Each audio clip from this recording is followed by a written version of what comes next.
Good morning, students. In our previous lecture, we had a discussion on ideal gas equation. Today, we are going to take another very important gases law that is called Dalton's law of partial pressure. तो students हम बात करें कि बेटे partial pressure की meaning क्या होती है, what do mean by the partial pressure. जैसे मान लो आपको एक कोई कंटेनर दे दिया जाए, that we have a container, even कह सकते हैं क्लोज कंटेनर है। बेटे आपके पास दो गैसेस हैं, let we have a gas A here and बेटे we have the gas B here.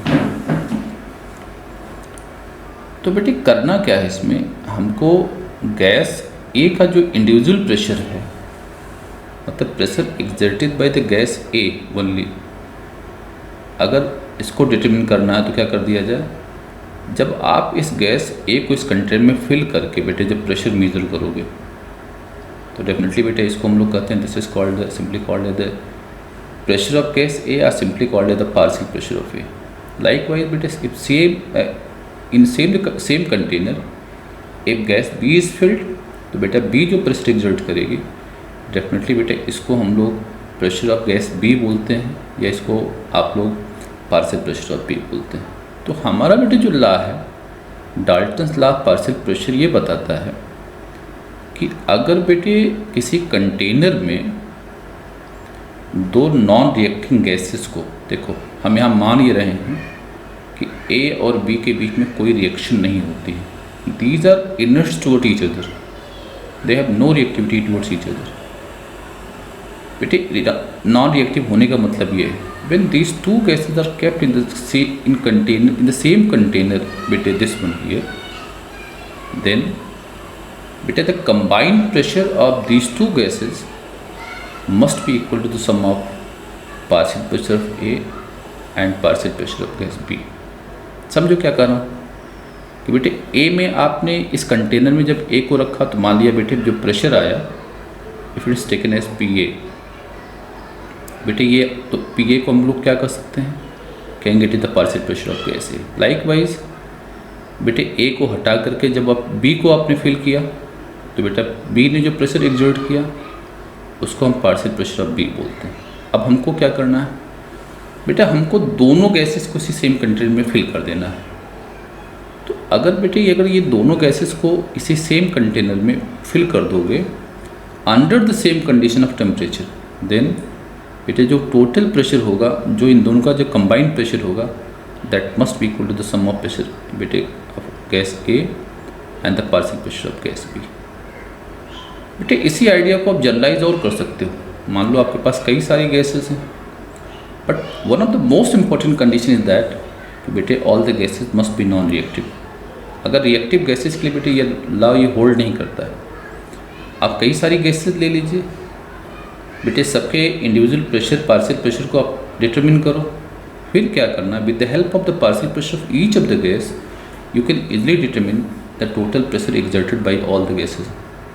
तो बेटे इस तरह से तो ये जो डाल्टन्स लॉ है it is used to determine the total pressure exerted by a number of non reacting gases, और इसके हिसाब से बेटे क्या होता है, total pressure must be equal to the sum of the partial pressure of बेटे ऑल द गैसेस हियर।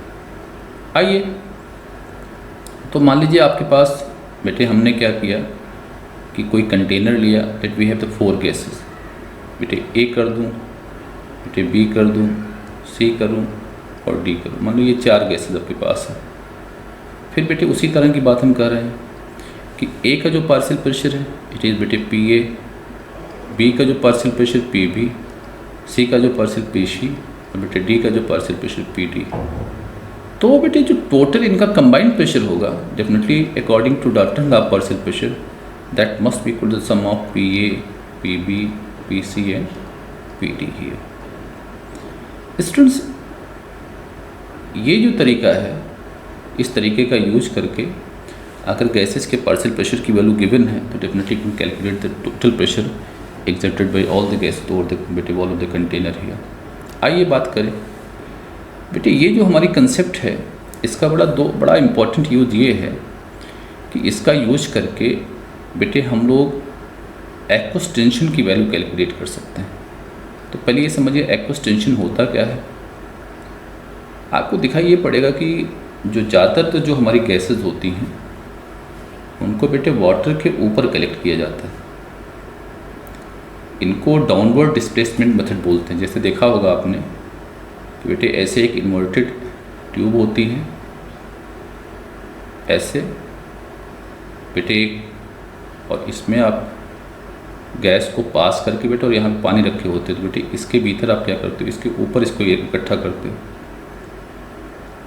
ये तरीका जो होता है इसको डाउनवर्ड डिस्प्लेसमेंट मेथड बोलते हैं। बेटे इस मेथड से जब आप गैस को कलेक्ट करते हो तो एक चीज़ और आपको जाननी होती है कि बेटे अगर इसमें देखा जाए इस जो गैस यहाँ पे कलेक्ट हो रही है बेटे वो कितना प्रेशर एग्जर्ट करेगी। उसका जो प्रेशर होगा बेटे वाटर वेपर का प्रेशर और ड्राई गैस के प्रेशर के बेटे सम के बराबर होगा। मान लो हमने कहा कि बेटे ये कोई गैस आपने यहाँ पे क्या किया, इकट्ठा किया है, यहाँ पे बेटे आपने कलेक्ट करी है, और आपने क्या किया बेटे, वहाँ पर जो प्रेशर मेजर किया इस गैस का, मान ली बेटे वो P है।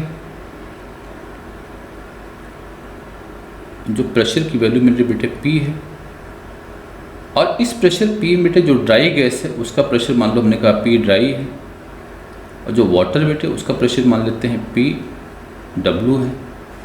तो पक्का आपको क्या दिखाई पड़ेगा कि जो P की वैल्यू होगी that must be equal to P dry plus PW। क्यों? क्योंकि बेटे इस प्रेशर जो एग्जर्ट हो रहा है it is the exerted by water vapour as well the बेटे ड्राई गैस। सो बेटे इस कंसेप्ट का यूज करके ये पूछा जाए कि जरा PW की कितनी वैल्यू होगी, तो जो PW की वैल्यू होगी that must be equal to P minus P dry.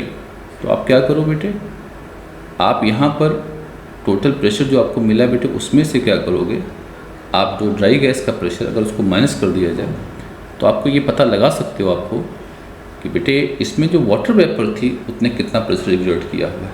तो pressure exerted by water vapour बेटे इसी को हम लोग किसी गैस के लिए बेटे उसका एक्वस टेंशन बोलते हैं। तो आप कहोगे एक gas is collected over water surface, then the बेटे pressure of the gas can be considered as the sum of pressure of dry gas and aqueous tension. So using the Dalton's law of partial pressure we can easily calculate the value of aqueous tension, and that should be given as PW is equal to P minus P dry। मतलब total pressure में से बेटे dry gas के pressure को आप minus कर देंगे, you can get your that is aqueous tension of the बेटे गैस हियर। आइए बेटे एक इम्पॉर्टेंट एप्लीकेशन और क्या है बेटे, जो हमारा रिलेशन आपको बताया हमने जो डाल्टन्स लॉ का, उसका एक बड़ा यूज़ है कि बेटे इसका यूज करके हम लोग जो गैसेस हैं उनके पार्शियल प्रेशर और उनके मोल फ्रैक्शन के बीच में बेटे एक रिलेशन इस्टेब्लिश कर सकते हैं। मान लो हमारे पास बेटे 3 गैसेज हैं। Let we have the gas 1, gas 2 and बेटे वी हैव द गैस 3। बेटे हम क्या मान रहे हैं कि हमारी जो गैस 1 है इसका पार्शियल प्रेशर बेटे P1 है, इसका पार्शियल प्रेशर P2 बेटे, इसका पार्शियल प्रेशर P3। बेटे इनके जो नंबर ऑफ मोल्स हैं अगर हम बात करें बेटे, इसका नंबर ऑफ मोल्स N1 है बेटे, इसके नंबर ऑफ मोल्स N2 है और इसका नंबर ऑफ मोल्स N3 है। चलिए, और बेटे if we measure the pressure of all this gases at the temperature T, तो बेटे इनके जो पार्शियल प्रेशर की वैल्यूज़ हैं गैस 1, 2, 3 के लिए, इसको हम लोग आइडियल गैस इक्वेशन से कैलकुलेट कर सकते हैं। बेटे आइडियल गैस इक्वेशन क्या था, PV is equal to nRT। आप लिखते थे PV is equal to nRT, तो यहाँ से बेटा P का जो एक्सप्रेशन आएगा वो क्या आएगा, nRT बाई V। और पता है बेटे, और जो कंटेनर है जिसमें बेटे गैसेज रखी गई हैं उनके उसके वॉल्यूम को हम लोग V ले रहे हैं, तो आप क्या लिखोगे। तो ऐसी सिचुएशन में बेटे मैं आपसे बात करूं कि जो पार्शियल प्रेशर बेटे P1 होगा उसको आप क्या लिखोगे, तो P1 can be written as बेटे this is N1 RT upon V। Likewise बेटे P2 को क्या लिखोगे, this is N2 RT by V। Likewise बेटे क्या P3 को क्या लिखोगे, this is N3 RT by V। अब डाल्टन्स लॉ पार्शियल प्रेशर की बात करो तो पी टोटल की वैल्यू क्या होगी बेटे, P1 plus P2 plus P3 आनी चाहिए। तो अब क्या करो बेटे, यहाँ तीनों सम कर दो। तो जब आप सम करोगे तो क्या आएगा बेटे, RT बाई V तो कॉमन हो जाएगा आपका, और आपके पास क्या मिलेगा बेटे, N1 plus N2 plus N3। मान लेते हैं बेटे कि ये रिलेशन हमारा 1 है बेटे, ये रिलेशन 2 है, ये रिलेशन आपका 3 है, और ये रिलेशन बेटे आपका 4 है। अब आप करो क्या, फोर्थ रिलेशन को बेटे फर्स्ट से डिवाइड करो, या बेटे फर्स्ट रिलेशन को फोर्थ से डिवाइड करो। अगर फर्स्ट रिलेशन को फोर्थ से आप डिवाइड करोगे तो P1 अपॉन क्या मिलेगा बेटे, PT लेफ्ट मिलेगा, और राइट में आपको क्या मिलेगा, N1 अपॉन बेटे N1 plus N2 plus N3 मिलेगा आपको। और बेटे अगर आपको ठीक से पता हो तो N1 upon N1 plus N2 plus N3 क्या है, number of moles of gas 1 बेटे divided by total number of moles of all the gases present in the container. तो डेफिनेशन के हिसाब से बेटे ये क्या होना चाहिए, it should be called as the mole fraction of gas 1। So आप कह सकते हो कि P1 अपॉन बेटे PT जो होना चाहिए that must be equal to बेटे mole fraction of gas 1। So बेटे यहाँ से आप क्या लिख सकते हो, P1 is equal to mole fraction of gas 1 into P total. Likewise बेटे आप क्या कर सकते हो, यहाँ से P2 की जो एक्सप्रेशन बना सकते हो, इसी तरह से P2 is equal to mole fraction of gas 2 into बेटे क्या P टोटल। लाइकवाइज बेटे आप थर्ड गैस के लिए क्या बना सकते हो, थर्ड तो लिखोगे P3 इज इक्वल टू बेटे mole fraction of gas third into total pressure. तो बेटे फ्रॉम ऑल दीज एक्सप्रेशन जो यहाँ पे मिला P1 P2 P3, we can generalize that कि partial pressure of a gas must be equal to बेटे product of mole fraction of gas into total pressure. तो ये तीनों को अगर आप देखिए तो डेफिनेटली यहाँ से बात पता लग रही है कि if we have to determine the partial pressure of a gas then it can be calculated बेटे through the product of mole fraction of gas and total pressure बेटे gas exerted by all the total pressure exerted by all the gases here. So this is one of the important application which can be used to determine the partial pressure of the components present in the gaseous mixture here. Students, using all these ideas, let us try to it in these two problems. Thank you.